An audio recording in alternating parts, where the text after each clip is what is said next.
বিগত কিছু বছর ধরে ইসরায়েলের যে ম্যাজিক্যাল গোপন হাতিয়ারের চর্চা গোটা বিশ্ব জুড়ে হচ্ছিল, এখন সেই হাতিয়ারকে সর্বসম্মুখে আনার সময় হয়ে গেছে। সময়ে সময় ইসরায়েলের এই হাতিয়ারের ছবি সামনে বেরিয়ে এসছে, কিন্তু প্রথমবার আমরা আপনাদের ইসরায়েলের এই ম্যাজিক্যাল হাতিয়ারের ভিডিও দেখাবো। আমরা ইসরায়েলের এই হাতিয়ারকে ম্যাজিক্যাল কেন বলছি সেটা আপনারা এর ভয়াবহ শক্তি দেখলেই বুঝতে পেরে যাবেন।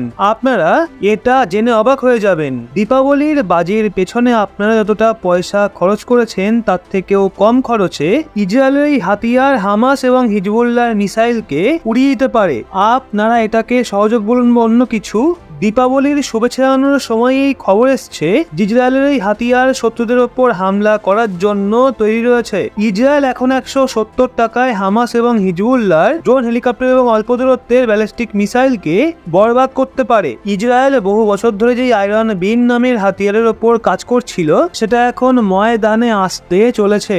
এটা একটা বিপজ্জনক লেজার হাতিয়ার। ইসরায়েল দাবি করেছে আয়রন বিম হাতিয়ার দিয়ে 100 কিলোওয়াটের লেজার বিম বের হয়। এই লেজার বিম 7 কিলোমিটার পর্যন্ত রেঞ্জে শত্রুদের ধ্বংস করতে পারে। ইসরায়েলের আয়রন বিমের প্রয়োজন এই জন্য পড়ছে কারণ আয়রন ডোমের খরচ অনেক বেশি।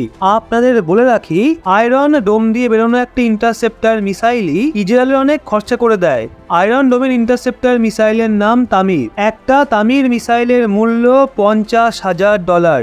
সহজ ভাষায় বললে, হামাস ইসরায়েলের ওপর যে রকেট নিক্ষেপ করে ওই রকেটের দাম $300, কিন্তু রকেটকে নষ্ট করার জন্য আয়রন ডোম থেকে বেরোনো তামির মিসাইল $50,000, মানে 42 লাখ টাকার একটা মিসাইল। হামাস এবং হিজবুল্লাহ যখন ইসরায়েলের ওপর হামলা করে তখন তারা 500 থেকে 1000টা রকেট একসাথে নিক্ষেপ করে। এখন আপনারা ভাবুন, এই 1000টার মতো রকেটকে আটকাতে গিয়ে ইসরায়েলের কত খরচা হবে। এখন সেটাকে কমানোর জন্য আয়রন বিম চলে এসছে। আয়রন বিমের একটা শটের খরচ মাত্র $2, মানে ওই 170 টাকা। 170 টাকায় 1000 কিলোওয়াটের লেজার বিম এখন শত্রুদের রকেট, মিসাইল, ড্রোন এবং এয়ারক্রাফটকে উড়িয়ে দেবে। ইসরায়েলের এই আয়রন বিম ময়দানে নামছে।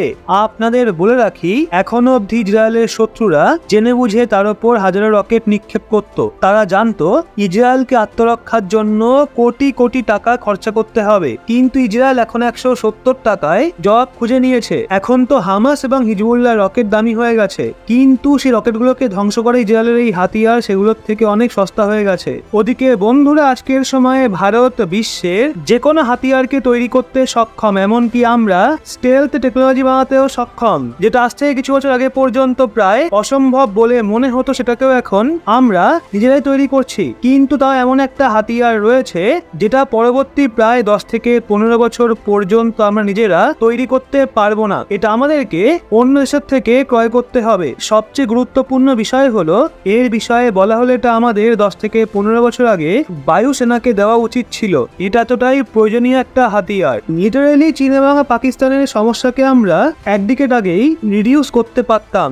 মাটির ভেতর কবর দিয়ে দেওয়া যেত এদের সমস্যাকে, কিন্তু এত প্রয়োজনীয় হওয়া সত্ত্বেও আমরা এটাকে আমাদের বায়ুসেনাকে এখনো পর্যন্ত দিইনি। এই জন্য আমাদের যে ভারতীয় বায়ুসেনা রয়েছে, এছাড়াও ভারতের মধ্যেও তো জিও পলিটিক্যাল থিঙ্কার রয়েছেন, সবাই ডেসপারেট রয়েছে। সবাই চাইছে যে ভারত সরকারটাকে ক্রয় করুক, খুব বেশি নয়, বরং 2-4টে ক্রয় করে ভারতীয় বায়ুসেনাদের যাতে দেওয়া হয়, তবেই হবে। এটা এতটাই ক্রুশিয়াল। কিন্তু এরপরও আমাদের সরকার এর ওপর কখনোই মনোযোগ দেয়নি, বায়ুসেনাদের প্রয়োজনীয়তাকে পূরণ করেনি। কিন্তু এখন সবচেয়ে বড় গোল্ডেন অপরচুনিটি নিজেই ভারতের দোরগোড়ায় এসে দাঁড়িয়েছে। এটা আমাদের অবশ্যই নিতে হবে। আমি এমনটা কেন বলছি সেটা আপনি এর বিশেষত্ব দেখেই নিজে বলবেন। সবার প্রথমে খবর দেখে নেওয়া যাক। তো খবর বেরিয়ে আসছে যে কিছু দিন আগে এই প্রধানমন্ত্রী মোদী যখন রাশিয়া যাত্রায় গেছিলেন, তখন সেখানে প্রধানমন্ত্রী মোদী এবং ভ্লাদিমির পুতিনের মধ্যে বাইল্যাটারাল মিটিং হয়েছিল আলাদাভাবে।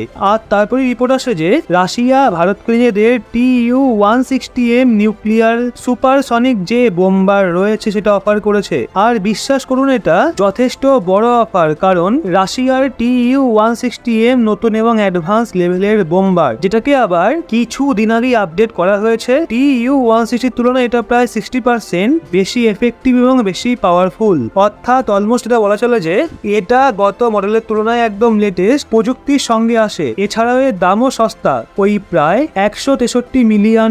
হ্যাঁ বন্ধুরা, $163 মিলিয়ন আপনি একটা দুর্দান্ত বোম্বার পেয়ে যাবেন। অন্যদিকে একটা ফাইটার জেটের দাম আজকের সময়ে $120 বিলিয়ন পর্যন্ত পৌঁছে যায়। অর্থাৎ যাতে রাফায়েল আসবে সেখানে আপনি একটা TU-160M পেয়ে যাবেন। আর এটা কতটা বেশি ক্যাপাবেল উদাহরণস্বরূপ বলে রাখি, এর রেঞ্জ 12,000 কিলোমিটার মিনিমাম এবং ম্যাক্সিমাম 16,000 কিলোমিটার।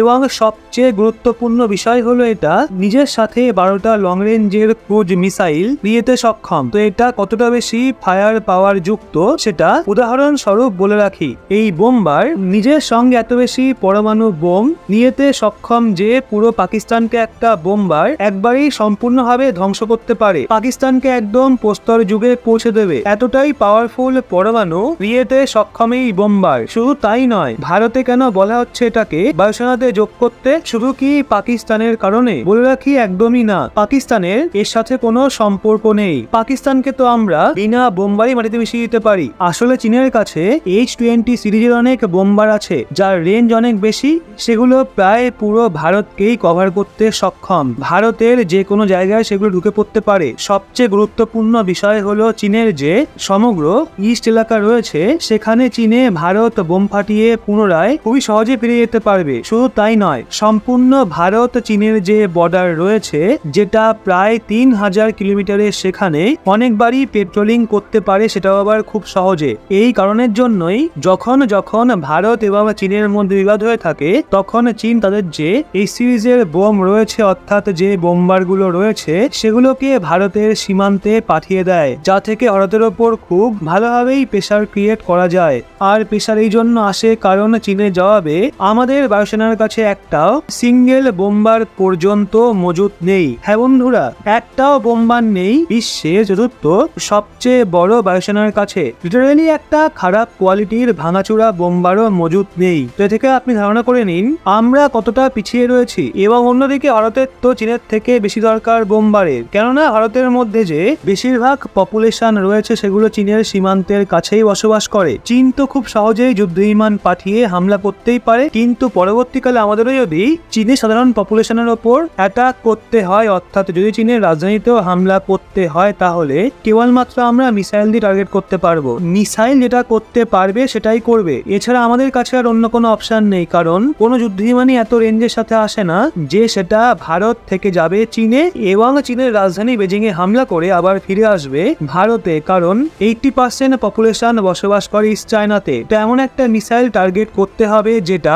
বিধ্বংসী হামলা করবে এবং পুনরায় ফিরে আসতে পারবে। তো তার জন্য আমাদের দরকার যেটা অতি দ্রুত গতিতে যাবে, অ্যাটাক করবে আর পুনরায় ফিরে আসবে। তো সবচেয়ে গুরুত্বপূর্ণ বিষয় হলো বোম্বার কেবলমাত্র যুদ্ধক্ষেত্রেই ব্যবহার হয় না, শত্রুদের ওপর প্রেসার ক্রিয়েট করা তো এটা বড় একটা মাধ্যম। আপনি এখন চিন্তা করুন যদি পরবর্তীকালে আমাদের কাছে বোম্বার থাকে তাহলে আমরা সেটাকে ভারত থেকে টার্গেট করে দক্ষিণী চীন সাগর পর্যন্ত ইয়েতে সক্ষম হব। চীনের এলাকায় বোম্বার উড়িয়ে তাদের ওপর খুব ভালোভাবেই প্রেসার ক্রিয়েট করা যেতে পারে। এছাড়াও দেখানো যেতে পারে ভারতের ক্ষমতা ঠিক কোথায় পৌঁছে গেছে। তো এই কারণের জন্যই ভারতে ডিমান্ড করা হচ্ছে যে যাতে ভারতীয় সেনাবাহিনীদেরকে বোম্বার দেওয়া হয়, এবং রাশিয়া যে অফার দিয়েছে সেটা যথেষ্ট ভালো। আর আপনাদের বলে রাখি, রাশিয়া অফার দিয়েছে মানে আমেরিকার দিক থেকেও কাউন্টার অফার অবশ্যই আসবে B-1 লেন্সার সুপারসনিক বোম্বারে, এবং এটাও যথেষ্ট শক্তিশালী একটা বোম্বার। তো এই দুটোর মধ্যে যেটা পছন্দ হবে সেটা ক্রয় করে নাও, কারণ এটার আমাদের অনেক বেশি প্রয়োজনীয়তা রয়েছে। যদিও অনেক লোক এখন বলবে এটাকে আমরা নিজেরাই কেন তৈরি করছি না। তো আপনাদের বলে রাখি, বোম্বার তৈরি করার কাজ যুদ্ধ বিমান তৈরি করার চেয়েও 10 গুণ বেশি মুশকিলের হয়ে থাকে। তো এই জন্য যদি আমরা এটাকে এখন তৈরি করতে চাই তাহলে প্রায় 20 বছর সময় লাগবে। সেই জন্য এটাকে এখন আমাদের ক্রয় করতেই হবে, কারণ এর প্রয়োজনীয়তা এখন আমাদের রয়েছে। তো বন্ধুরা, এই নিয়ে আপনাদের কি মতামত সেটা কমেন্টে অবশ্যই জানান, এবং সেই সাথে আপনাদের সকলকে জানাই শুভ দীপাবলির প্রীতি শুভেচ্ছা এবং আন্তরিক অভিনন্দন। আলোয় ভরে উঠুক সবার জীবন।